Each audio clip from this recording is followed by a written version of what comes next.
terjadi apabila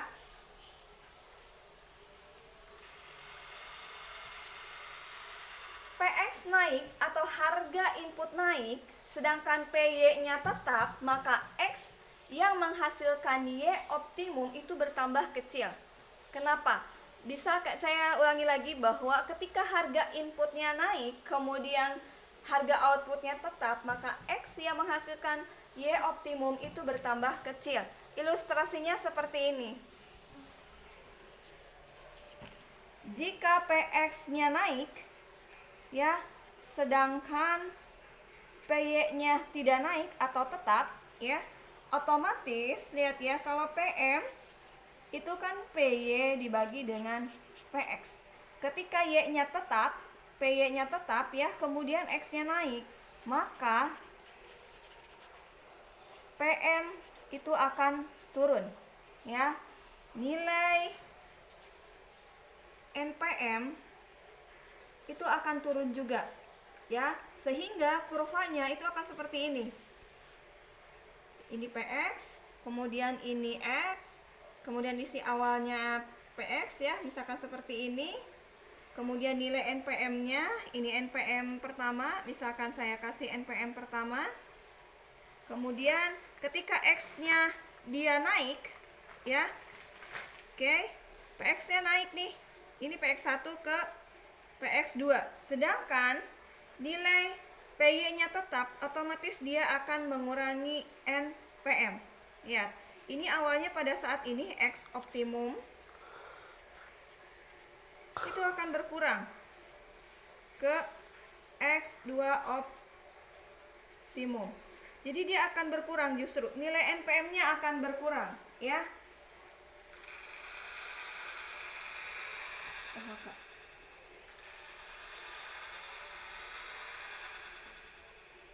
Oke, jadi akan seperti ini. Jadi nilai PX-nya itu karena di sini akan naik ke atas, otomatis ini X yang menghasilkan Y pada saat optimum dia justru akan berkurang, ya. Jadi dia akan berkurang sampai ke X2. Itu maksud daripada nilai produksi optimum, ya.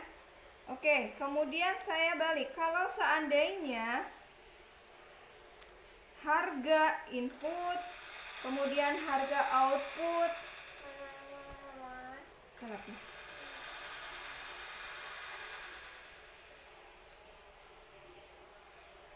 misalkan bila PX dan PY-nya berubah bersamaan lah. Bagaimana kalau seandainya nilai PX, ya, PX dan PY-nya naik misalkan, ya. Bagaimana? Apakah akan X-nya yang akan naik justru ataukah dia X-nya yang akan menurun? Itu tergantung dari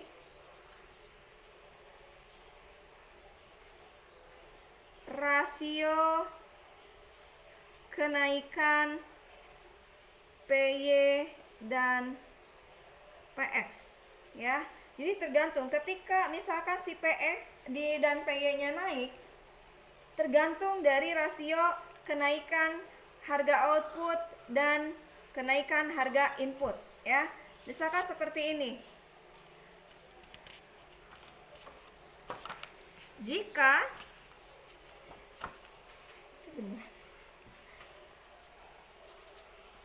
kenaikan PY-nya lebih besar daripada nilai PX, oke, jika kenaikan harga outputnya itu lebih besar daripada harga input, maka yang akan terjadi adalah nilai PM-nya akan meningkat. Ini jika, ya, jika kenaikan harga Y lebih besar dari kenaikan harga input, maka nilai marginal produknya akan meningkat. Maka nilai NPM juga akan meningkat. Nah, kalau seandainya nilai NPM meningkat, oke, saya gambarkan kurvanya. Ini PX, kemudian ini nilai X. Oke, kemudian ini adalah PX-nya. Kemudian ini NPM 1. Kemudian nilai NPM kan saya bilang meningkat, bahwa dia akan menggeser kurva ke sini, ya. jadi ke NPM 2. Kalau seandainya harga outputnya itu kenaikannya lebih besar dibanding harga input, sehingga ini adalah X1-nya awalnya di sini, kemudian akan bergeser ke X2. Jadi jumlah X optimum itu akan meningkat. Itu jika nilai kenaikan harga PY-nya itu lebih besar daripada kenaikan harga input. Kemudian bagaimana terjadi kalau seandainya kenaikan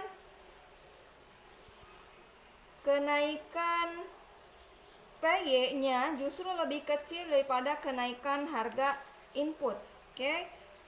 PM atau marginal product itu adalah PY dibagi dengan PX. Ya, ketika harga kenaikan PY-nya itu lebih kecil daripada PX, maka marginal product itu akan berkurang, ya kan? Karena di sini lebih besar posisinya, sedangkan di sini nilainya kecil, sehingga MP-nya itu akan berkurang, maka NPM pun akan berkurang. Kemudian kita lihat di kurva itu adalah PX. Kalau di sini ada X-nya, di sini PX-nya misalkan, kemudian di sini ini boleh NPM ya. Ini NPM-nya, ini NPM 1. Nah, kemudian NPM-nya akan berkurang ya. Jadi awalnya NPM 1, kemudian PX-nya juga naik. Ya, kenaikannya misalkan ini PX2, ini PX1. Kemudian harga Y-nya juga akan naik. Ini nilai NPM 1, tapi karena ada kenaikan Y-nya juga, itu dia akan berubah ke sini ya. Sini aja. Jadi NPM 2. Jadi awalnya di titik ini, kemudian dia akan bergeser ke titik ini. Jadi X2 di sini adalah X1. Jadi justru maka X optimum itu akan turun ya, dia akan berkurang untuk menghasilkan produksi yang sifatnya optimum ketika harga inputnya itu lebih tinggi dibanding dengan harga output, atau kenaikan harga outputnya lebih kecil daripada kenaikan harga input. Nah, ini dari maksud jika adanya kenaikan harga output dan juga kenaikan harga input, namun harga outputnya lebih kecil kenaikannya dibanding kenaikan harga output.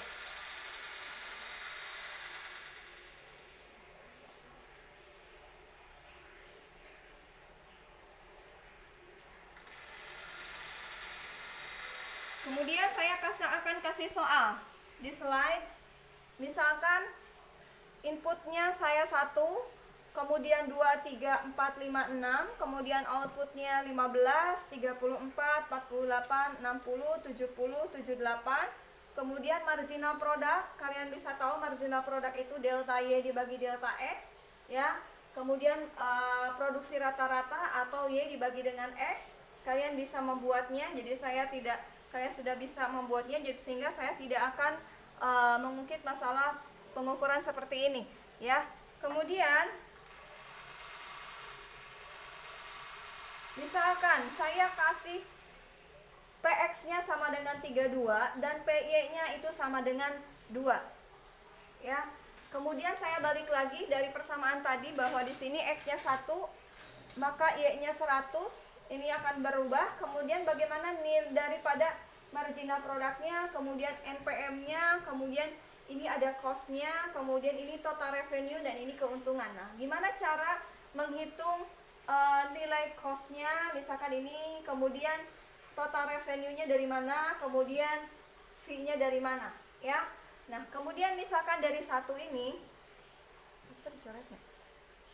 oke, ini misalkan X-nya adalah 1, kemudian Y-nya adalah 100, marginal product gak ada kan, kosong, karena memang tidak ada nilai sebelumnya ya, sehingga nilai marginalnya kosong, sehingga NPM pun akan 0 nilainya.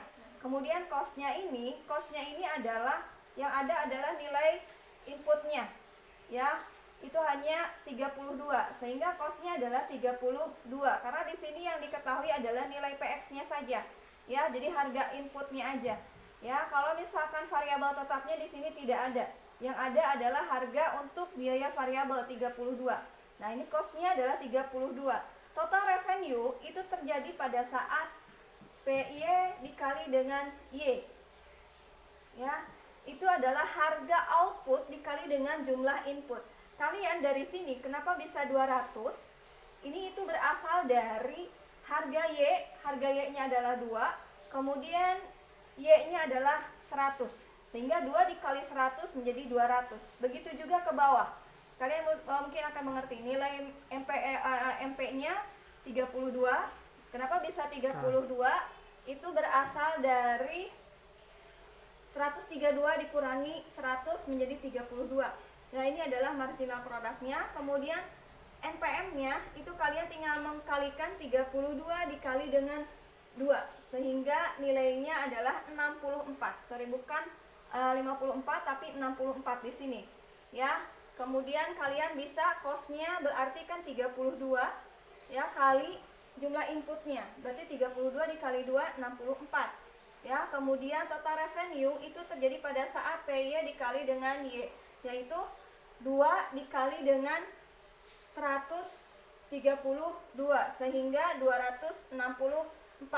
Keuntungannya kalian hanya cukup mengkurangkan dari total revenue dikurangi dengan cost, yaitu 200 dikurangi 32 menjadi 168. Begitu juga yang ini.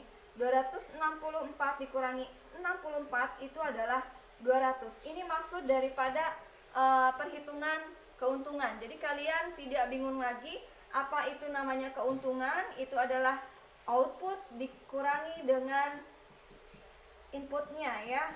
Jadi ini adalah keuntungan. Kemudian di keuntungan ini, oke, itu bisa jadi adalah total revenue, saya bilang pendapatan atau penerimaan dikurangi dengan cost-nya atau biayanya. Karena di sini biayanya adalah hanya biaya variabel, yaitu jumlah harga dari inputnya.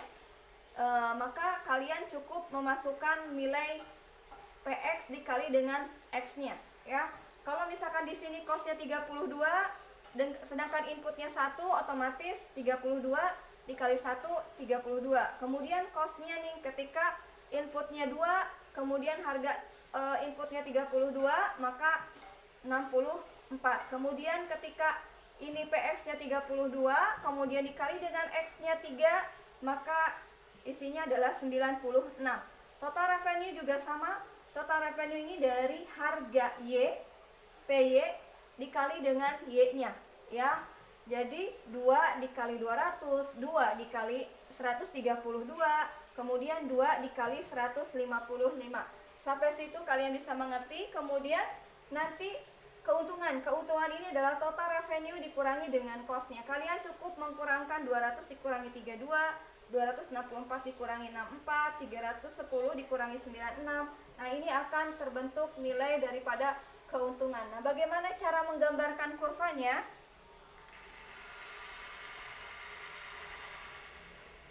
Misalkan dari situ, pada tingkat berapakah harus memperoleh keuntungan yang sifatnya atau produksi mana sih yang misalkan optimum, kita bisa lihat.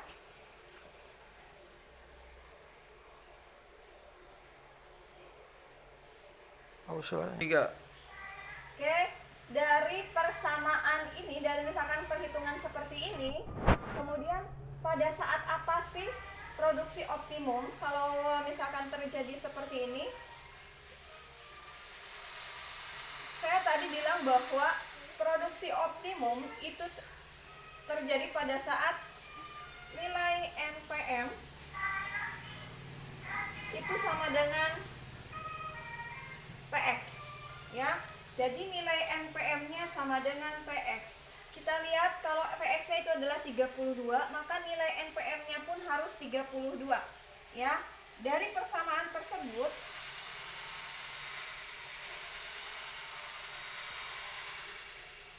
oke, yang memiliki nilai NPM itu harus sama dengan 32. ya. Nah, misalkan ternyata di sini itu terjadi pada saat yang ini. Itu terjadi pada saat inputnya atau X sama dengan 5.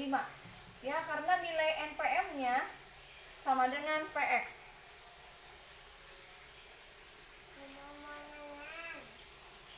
Nilai NPM-nya itu sama dengan PX. Ya. Saya tahu kalau nilai NPM-nya cari aja dengan sama dengan PX. Jadi karena di sini nilai PX-nya itu sama dengan 32, oke, makanya nilai NPM-nya harus sama dengan PX-nya, yaitu 32. Nah, di sini titik pada saat produksi yang inputnya sifatnya optimum. Tingkat produksi yang optimum adalah pada saat 32.